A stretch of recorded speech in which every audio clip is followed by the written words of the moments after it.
ఇంకా పట్టుమని 20 రోజులు కాలే మీరు అధికారంలోకి వచ్చి. మీరిచ్చే యూట్యూబ్లో ఛానల్లో వదలడం, ఊహాగానాలతో సృష్టికర్త మీరే, దుష్ప్రచారం చేసేది మీరే, అన్నీ చేసేది మీరే. దానికి కల్పన, దానికి మాజీ ప్రజెంట్ ముఖ్యమంత్రి తెలంగాణ ముఖ్యమంత్రి రేవంత్ రెడ్డి దాన్ని వత్తసు పలకడం. అంటే కర్త కర్మ క్రియ అన్నీ మీరే. మీరే ప్రకటనలు ఇస్తారు, మీరే మీ పేపర్లో రాస్తారు, మళ్ళీ మీరే ఇంకో పేపర్లు రాస్తారు. అంటే అంత మ్యాచ్ ఫిక్సింగ్. చంద్రబాబు నాయుడు శిష్యుడు రేవంత్ రెడ్డి తెలంగాణ ముఖ్యమంత్రి. ఆంధ్రజ్యోతి పేపరు రాధాకృష్ణ యూట్యూబ్ ఛానల్లో రాయించడం, దాని ఊహాగానాల్లో ఆంధ్రజ్యోతిలో రాయడం, కల్పన చేయడం. ఎన్నికలు పట్టుమని 20 రోజులు గల మీరు అధికారంలోకి వచ్చి ఊహాగానాలు చెప్పి ప్రజల్ని మప్పదోవ పెట్టి ఏదో కథనాలు రాసి పేపర్లో మీ దుష్ప్రచారం చేయడం అనుకోండి. ప్రజలకు ఇచ్చిన వాగ్దానాలు మేము మ్యాండేటరీగా సంతోషిస్తున్నాం. మా ప్రభుత్వం ఎన్నో సంక్షేమ పథకాలు పెట్టింది, ఎంతో అభివృద్ధి కార్యక్రమాలు చేశాం. కానీ ప్రజలు మాకు తీర్పు ఇవ్వలేదు, మీకు ఇచ్చారు. ఆ తీర్పుని శిరసా వహించి ప్రజలకు ఎంత మేలు చేయాలనో మీరు ఇచ్చిన వాగ్దానాలని కూడా నెరవేర్చాలి. అదే మేము కోరుకునేది. 6 నెలల వరకు కూడా ఎక్కడ కానీ ప్రెస్ మీట్లు పెట్టకూడదు. అధికారం తెలుగుదేశం పార్టీకి వచ్చింది, ఎన్నో సంక్షేమ పథకాలు, ఎంతో అభివృద్ధి కార్యక్రమాలు, ఎన్నో మాటలు ఇచ్చారు. అవన్నీ వాగ్దానాలు కాదు, నెరవేర్చాలా ఖచ్చితంగా ప్రజలకని మేమందరం కోరుకున్నాం. మా ప్రభుత్వం రాకపోయినా కానీ ఎన్నో సంక్షేమ పథకాలు ప్రజలకు ఇచ్చాం, అభివృద్ధి చేసి చూపించాం. కానీ ప్రజలకు ఇంత మేలు చేసినా కానీ మాకు పట్టం కట్టలేదు. తెలుగుదేశం పట్టం కట్టారు. వాళ్ళు ఇచ్చిన సూపర్ 6 వాగ్దానాలు నమ్మినారు. మా సంక్షేమ పథకాలతో పాటు వాళ్ళ సూపర్ 6 కూడా కొనసాగాలని, ప్రజలకు అందరికీ చేరుకోవాలని మేము ఆలోచన చేశాం. కేవలం పట్టుమని 24 రోజులు కాల జగన్మోహన్ రెడ్డి పార్లమెంటుకి పోతున్నాడు, ఎంపీ అవినాష్ రెడ్డి రాజీనామా చేస్తున్నాడు, పులివెందులకి పోటీ చేస్తున్నారు అని ఆంధ్రజ్యోతిలో పేపర్లో రాయడం, మరుసటి రోజే మీ పేపర్లో రాయడం, మరుసటి రోజే రేవంత్ రెడ్డి బై ఎలక్షన్లు వస్తాయి, మా సత్తా ఏందో కడపలోనే తెలుసుకుందాం. ఒక తూరి బుద్ధిలే కాంగ్రెస్ పార్టీకి. బై ఎన్నికల్లో ఒక తూరి గడప దెబ్బ ఢిల్లీ అబ్బన్నట్టుగా 5,42,000 మెజార్టీ చూపించాం. ఇంకా బుద్ధి లేకుండా ఈ ఎన్నికల్లో వచ్చి బై ఎలక్షన్లు వస్తాయి. జగన్మోహన్ గారికి ప్రభుత్వంలో గల్లీ గల్లీ తిరుగుతాడంట. కడప జిల్లాలో రేవంత్ రెడ్డి వచ్చి గల్లీ గల్లీ తిరుగుతాడంట. ఇట్లా మాట్లాడడం ఏమనే చర్య? మేమంతా ఖండిస్తున్నాం. జగన్మోహన్కి 40% ఓట్లు ఇచ్చారు. ప్రజల పక్షాన నిలబడతాం. వాళ్ళు చెప్పిన అన్ని వాగ్దానాలు నెరవేర్చేంత వరకు మేము పోరాటం చేస్తాం. మాకు పోరాటాలు కొత్తగా 2009లో ఆ దివంగత నేత డాక్టర్ వైఎస్ రాజశేఖర రెడ్డి మరణం తర్వాత 4 సంవత్సరాలు ప్రతిపక్షంలో ఉన్నాం. ఒంటరిగా పోరాడినాడు. ఒంటరిగా ఒకరు తోడుగా వాళ్ళ అమ్మ విజయమ్మ గారు మా పార్టీ అధ్యక్షురాలుగా ఉండి ఆమె ఇద్దరు పోటీ చేశారు. ఇద్దరు గెలిచాం. 2012లో 17 మంది ఎమ్మెల్యేలు గెలిచాం. 2014లో 67 మంది శాసనసభ్యులు గెలిచాం. 2019 వరకు కూడా ప్రతిపక్షంగా ఉండి ప్రజలకు సంక్షేమ పథకాలు అందాలనే ఆలోచనతో ఆ రోజు 2014లో ఎన్నో మోసపూరిత వాగ్దానాలు ఇచ్చి ప్రజలకు అందలం ఎక్కిన తర్వాత ఏ ఒక్కటి చేయబోక జగన్మోహన్ గారు అసెంబ్లీలో కాకుండా ప్రజాక్షేత్రంలో తేల్చుకుంటా అని చెప్పేసి ప్రజల పక్షాన్ని నిలబడి పోరాటం చేసిన వ్యక్తి జగన్మోహన్. పోరాటాలు మాకు కొత్తగా, పోరాటాలతో పుట్టిన పార్టీ వైఎస్ఆర్ కాంగ్రెస్ పార్టీ. ఈరోజు మేము అధికారం కోల్పోయినా కానీ ప్రజల పక్షాన్ని నిలబడతాం, ప్రజా పోరాటం చేస్తాం. మళ్ళీ తిరిగి 2029 వరకు కూడా మేము పోరాటాలు చేస్తూనే ఉంటాం. అధికారం వచ్చేదానికి ప్రజల పక్షాన్ని నిలబడతాం. అంతవరకు 2029లో ఎన్నికల్లో మేము తేల్చుకుంటాం. కానీ ఇట్లా అద్భుత కల్పన, ఇట్లా రాయడం అనేది హీనమైన చర్య అని చెప్పేసి నేను తెలుసుకుంటున్నాను.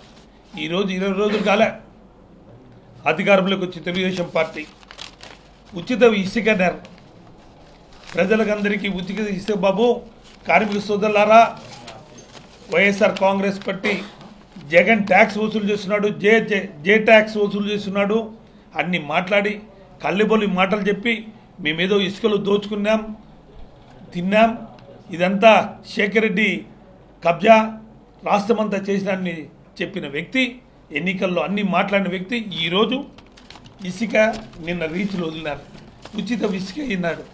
ఈరోజు జూలై 8న 1700 రూపాయలు ఇసుక, ట్రాక్టర్ ఇసుక 1700, అంటే 5 టన్నులు ఇసుక 1700 రూపాయలు మీరు వసూలు. అంటే ప్రజలకి వచ్చిన 20 రోజుల్లోనే వాగ్దానాలు మభ్యపెడతారు. అంటే ఉచిత ఇసుక అని చెప్పి ఇప్పుడు ట్రాక్టర్ ఇసుక 1700 రూపాయలు, కడపకు తోలిన తర్వాత ఇసుక ట్రాక్టర్కి దాని డీజిల్ ఖర్చు అంతేసి 3500 రూపాయలు అమ్ముతారు ఇసుక. అంటే మా ప్రభుత్వంలో 3900, కేవలం డిఫరెన్స్ 400 రూపాయలు. అంటే ఉచిత ఇసుక అని చెప్పి మళ్ళీ మీరు 1500 రూపాయలు మీరు వసూలు చేస్తూ మళ్ళీ ట్రాక్టర్ ఓనర్లు 2700 తీసుకుంటూ 3700 రూపాయలు ఇసుక ఈరోజు కడప వెళుతుంది. అది కూడా ఎక్కడ కానీ నెందులూరు కానీ రాజంపేట కానీ ఎక్కడ కానీ ఇసుక లేదు. ఆ ప్రాంతానికి ఇసుక పోవాలంటే సిద్ధోటం జ్యోతి నుంచి ఆ ప్రాంతానికి 50 కిలోమీటర్లు. 50 కిలోమీటర్లకి ఎంత వసూలు చేస్తారో ఆలోచన చేయండి. అంటే కల్లిబొల్లి మాటలు చెప్పి జగన్మోహన్ రెడ్డి జే ట్యాక్స్ వసూలు చేస్తున్నాడు, ఇసుకలు దోచేస్తున్నాడు, మట్టిలో దోచేస్తున్నాడు, ఎన్ని మాటలు మాట్లాడి ఎన్నికల్లో ప్రజలతో ఓట్లు వేసుకొని ఈరోజు ప్రజలకు మళ్ళీ కుచ్చు టోపీ పెట్టే ప్రయత్నం చేస్తున్నాం. నిజంగా ఈరోజు జూన్ 4న ఎన్నికలు జరిగాయి. జూన్ 12ను ప్రమాణ స్వీకారం చేశావు. జూన్ 12న భారతదేశ వ్యాప్త కాదు, మన ఆంధ్ర రాష్ట్ర వ్యాప్తంగా అన్ని స్కూల్స్ రీఓపెన్ అయినాయి.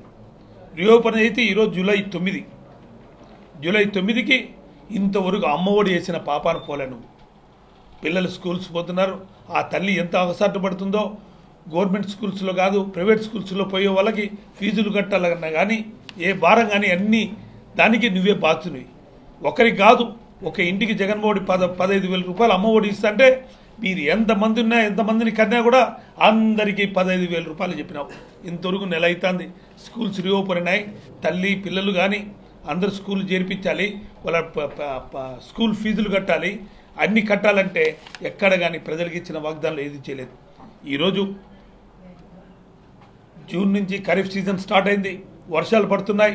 రైతులకు ఇవ్వాల్సిన ఇన్పుట్ సబ్సిడీ కూడా ఇచ్చిన పాపాన పోలేదు. అదే 4 సంవత్సరాలు మేము అధికారంలో ఉన్నప్పుడు ప్రతి నెల జూన్లో 1వ తారీఖున వాళ్ళకి ఇన్పుట్ సబ్సిడీ ఖచ్చితంగా వేసిన పరిస్థితులు మా ప్రభుత్వంలో ఉన్నాయి.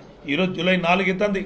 రాష్ట్ర వ్యాప్తంగా మన జిల్లాలో అయితే 250 కోట్ల రూపాయలు ఇన్పుట్ సబ్సిడీ రిలీజ్ చేయాల్సిన పరిస్థితి.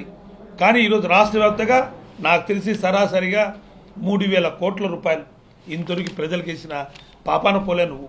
జూన్ రైతు సోదరులకి అందరూ ఖరీఫ్ పండే వర్షాలు పడుతున్నాయి, దుక్కి దినుకోవాలా, వాళ్ళకందరికీ సాగు చేయాలంటే సబ్సిడీలో ఎరువులు కొనాలి, ఇచ్చిన పాపాన పోలే. రైతులను నట్టేట ముంచినావు. తల్లిదండ్రులని పిల్లలు బడికి పంపించే తల్లిదండ్రులను మోసం చేసినావు. భవన నిర్మాణ కార్మికులకి సోదరులకి అందరికీ కూడా మోసం చేశావు. ఇంత మోసం చేసిన వ్యక్తివి నువ్వు మాట్లాడతావు.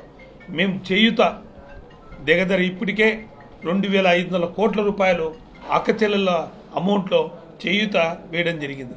అంటే 5,000 కోట్ల రూపాయలు మేము రిలీజ్ చేయాల్సింది ఎన్నికల కోడ్ ఇచ్చిన దానివల్ల 2,500 కోట్లు ఇచ్చినాం. 2,500 కోట్లు ఇంతవరకు నెల రోజులైతుంది మీ ప్రభుత్వం వచ్చి, ఇంతవరకు కూడా 2,500 కోట్లు చేయుత అక్కచెల్లెల అకౌంట్లో వాళ్ళు డబ్బులు వేసిన పాపాన పోలే మీ ప్రభుత్వం. అంటే ఎన్నికల ముందు జగన్మోహన్ రెడ్డి ప్రవేశపెట్టిన సంక్షేమ పథకాలు అన్నీ కొనసాగుతూ సూపర్ 6 మా పథకాలు కూడా కొనసాగుతాయి. రాష్ట్రాన్ని సృష్టిస్తా, రాష్ట్రాన్ని ఆదాయ వనరు సృష్టిస్తాను, మేము ఇచ్చే సంపద సృష్టిస్తాను. మేము ఇచ్చిన వాగ్దానాలే కాదు, జగన్ సంపద సృష్టించలేదు, కేవలం అప్పులు చేసుకున్నాడు. ఈరోజు జగన్మోహన్ రెడ్డి గారి ప్రభుత్వం కన్నా మా ప్రభుత్వం మిన్నగా చేశాం అని చెప్పి కళ్ళబొల్లి మాటలు చెప్పి అధికారంలోకి వచ్చిన తర్వాత ఇప్పటికే 1 నెల రోజులు అవుతుంది. శాండ్ వదిలినావు, రైతులను మర్చిపోయినావు, అమ్మ ఒడి మర్చిపోయినావు, చేయూతను మర్చిపోయినావు.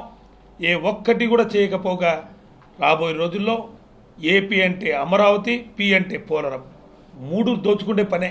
అమరావతిలో కన్స్ట్రక్షను, అమరావతిలో ఫ్లైఓవర్లు, మీ సామాజిక వర్గానికి లబ్ధి చేకూర్చేట్టుగా 5 ఏళ్లలో ఎన్ని వేల కోట్లు దోచాలా, పోలవరంలో ఎన్ని వేల కోట్లు దోచుకొని తినాలి, మన ఎన్నికల ఖర్చు లెక్కంతా ఎట్ట తీయాలనే ఆలోచనల మీద ఉన్నావు తప్ప నువ్వు నీ కొడుకు ఏమి చేసిన పాపన పోలేదు.